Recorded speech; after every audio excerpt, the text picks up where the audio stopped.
नमस्कार। आज हम जो टॉपिक लेकर के चल रहे हैं वो एक टॉपिक है हमारे कौमार व्रत से रिलेटेड टॉपिक है। ये बहुत इम्पोर्टेंट टॉपिक है जो कि मोस्टली कई एग्ज़ाम्स में पूछा जाता है, चाहे वो AIA PGT का एग्ज़ाम हो, चाहे वो PSC का एग्ज़ाम हो, चाहे वो CHOs का एग्ज़ाम हो। बहुत इम्पोर्टेंट है और बहुत ही सिंपल है, इसको समझना बहुत ही आसान है। इसको बोलते हैं अपगार स्कोर। अपगार स्कोर का क्या मतलब होता है? प्रत्येक अल्फ़ाबेट से एक अलग अलग अर्थ निकलता है। इसका एक इंट्रोडक्शन देखते हैं। अपगार स्कोर को 1952 में कब इसको लॉन्च किया गया था? 1952 में। और किसने बनाया था? क्वेश्चन पूछा जाता है कि अपगार स्कोर किसने दिया था, तो वर्जीनिया अपगार द्वारा दिया गया। वर्जीनिया अपगार उनका जो नाम है, अपगार उसका सरनेम है, बट इत्तेफाक से अपगार वर्ड से ही, उसके अल्फ़ाबेट से ही कई प्रकार के वर्ड्स निकल के आते हैं जो इसको और क्लैरिफाई करते हैं। ये कौन थे? वर्जीनिया अपगार कौन थे? वर्जीनिया अपगार एक एनेस्थोलॉजिस्ट थे, एक संज्ञाहार विशेषज्ञ थे। जो एनेस्थोलॉजिस्ट होते हैं ऑपरेशन से पहले इंजेक्शंस देते हैं जिसकी वजह से सामने वाला बेहोश हो जाता है, वह थे।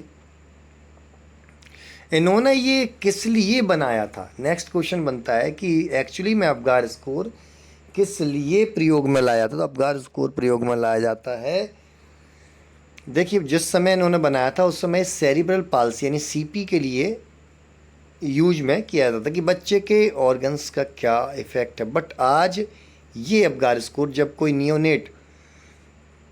कोई नवजात जन्म लेता है तब इस अपगार स्कोर की मार्किंग से हम देखते हैं बच्चा स्वस्थ है या बच्चे में कुछ डिसेबिलिटीज़ आई हैं या बच्चा स्वस्थ नहीं है। तो देखिए अपगार स्कोर में पहला वर्ड है A4 अपीयरेंस। अपीयरेंस किसका है? कलर का अपीयरेंस, किस प्रकार के कलर में अपीयरेंस आ रहा है। तो इसमें मार्किंग है 0, 1 एंड 2। तो यहाँ पर पेल कलर का होता है, पेल कलर मीन्स हल्का येलोइश कलर का यदि बच्चा होता है तो उसको 0 मार्किंग देंगे। ब्लू कलर का होता है, जैसे ब्लू बेबी वगैरह बच्चे होते हैं ब्लू कलर के होते हैं, जहाँ पर हार्ट से रिलेटेड प्रॉब्लम्स बच्चों में होती हैं, तो उसे हम 1 नंबर की मार्किंग देंगे। अगर कोई बच्चे का कलर पिंक है तो उसे 2 नंबर की मार्किंग देंगे। अब हम देखते हैं कि पल्स रेट या जो P4 पल्स या हार्ट रेट जिसको बोलते हैं, वो किसी बच्चे में एब्सेंट है तो उसको हम 0 स्कोर देंगे। अगर किसी में 100 के नीचे है तो उसे हम 1 स्कोर, और 100 से ज़्यादा है तो 2 स्कोर देंगे।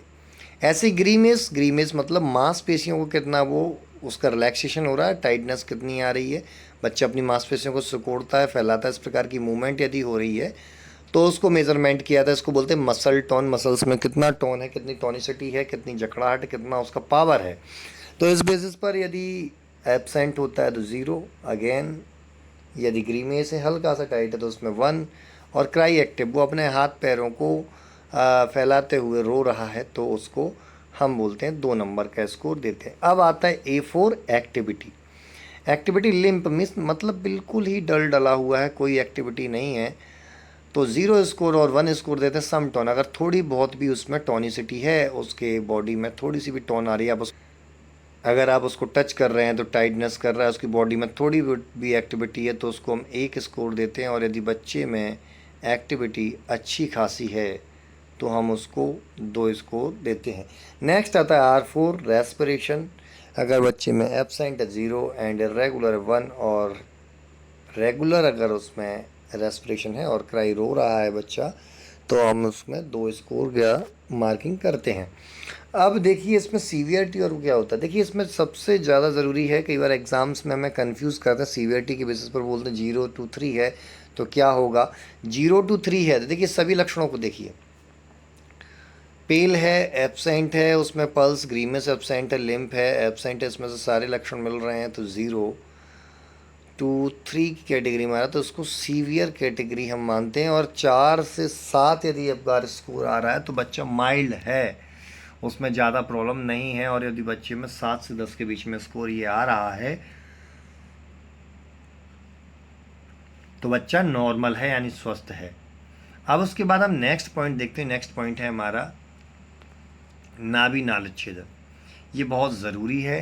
ये ज़रूरी इसलिए भी है क्योंकि कई बार पूछा जाता है। कैसे पूछा जाता है इसको देखते हैं। नाभि नाल छेदन का अर्थ होता है नाभि नाल को कट करना, यानी कॉर्ड क्लैम्प करना, कॉर्ड को कट करना, अम्बिलिकल कॉर्ड को। ये किस यंत्र से किया जाता है, सबसे ज़्यादा पूछा जाता है। ये अर्धधार यंत्र से किया जाता है। किसने वर्णन किया इसका? आचार्य चरक ने वर्णन किया है। अर्धधार आचार्य चरक। चरक ने क्या बोला है और सुश्रुत ने क्या बोला है? देखिए, दोनों बोलते हैं 8 अंगुल से छोड़कर आपको नाभि नाल को कट करना है। बट चरक क्या बोल रहे हैं? तीक्ष्ण शस्त्र से काटें। सुश्रुत क्या कह रहे हैं? 8 अंगुल माप के धागे से बांध दो, कॉर्ड क्लैम्प कर दीजिए और फिर उसको कट कर दीजिए। वहीं पर देखिए भागवत ने अंगुल प्रमाण कम बताया। भागवत कहते हैं 4 अंगुल। चरक सुश्रुत दोनों बोले हैं 8 अंगुल और भागवत बोल रहे हैं 4 अंगुल। तो 4 अंगुल छोड़ करके आप उस धागे को बांधेंगे, धागे से उस अम्बिलिकल कॉर्ड को बांधेंगे, देन काटेंगे। और उसके बाद एक पॉइंट और वो जोड़ते हैं, कुष्ठ तेल से परिषेक करेंगे। कुष्ठ तेल हल्का गुनगुना लेकर उसका परिषेक करेंगे ताकि हाइजीन मेंटेन हो और इन्फेक्शन के चांसेस कम हो। हट के दिया है भागवत ने, तो उसको ध्यान में रख लीजिए। किस तेल से बोलते हैं? कुष्ठ तेल से। चरकोक्त नाभि विकार। नाभि के कुछ विकार बताएं जिसमें 4 विकारों को वर्णन किया है। इसमें उंडता, पिंडलिका, विनामिका, विजृंभिका। UPV2 करके इसको हमने याद किया था। UPV2 उत्तुंडिका, पिंडलिका, विनामिका and विजृंभिका। कई बार पूछा गया। विनामिका विजृंभिका भी रिसेंटली एग्जाम हुआ था, उसमें पूछा गया था और ये कई बार पूछा जाता है। देखिए, उत्तुंडिका का अर्थ क्या होता है? मोटी नाभि बाहर की तरफ निकली हो। पिंडलिका का अर्थ होता है पिंड के आकार की गोली के नुमा, गोल या छोटी पिंडी के समान हो लेकिन कठिन होनी चाहिए दबाने पर। विनामिका का अर्थ क्या होता है? कि किनारों से तो ऊंची हो, शोथ युक्त हो, लेकिन बीच में वो दबी होनी चाहिए। विजृंभिका का अर्थ क्या होता है? कि नाभि बार बार फूले और घटे, जिसको अम्बिलिकल हर्निया से हम रिलेट करते हैं। इसका ट्रीटमेंट क्या है? ट्रीटमेंट है वात पित्त शामक चिकित्सा करनी है। वात और पित्त का यहाँ अनुबंध होता है, इसलिए उसकी चिकित्सा करेंगे। उसकी चिकित्सा क्या करेंगे? अभ्यंग, उत्साधन एवं परिषेक करना है। वात पित्त शामक घृतों से चिकित्सा करनी है। सुश्रुत ने नाभि विकार में तुंडी नाभि बतलाया है, जिसमें नाभि वात दोष के कारण फूलती है, उसी के कारण सिकुड़ती है और बहुत ज़्यादा दर्दनाक होती है ये, क्योंकि वात अर्थात दर्द यानी वेदना। दर्द भागवत कहते हैं कि नाभि विकार 2 प्रकार के होते हैं, विनामिका और विजृंभिका। किस व्याप से होते हैं? आयाम और व्यायाम से। आयाम का अर्थ होता है फैलना, व्यायाम का अर्थ होता है वापस लौट के आना। उस कंडीशन से विनाम और विजृंभिका नाम के 2 रोगों का वर्णन देखने को मिलता है, वृद्ध भागवत ने बताए हैं। नाभि पाक और नाभि कुंडल का वर्णन रस रत्न समुच्चय में मिलता है। अहितुंडिका रोग का वर्णन चक्रपाणि ने किया है। तो ये आचार्यों के नाम ज़रूर ध्यान रखने हैं ताकि आप एग्ज़ाम में भूलें नहीं, क्योंकि कन्फ्यूजन पैदा करने के लिए वो कई बार यहाँ से भी पूछ लेते हैं।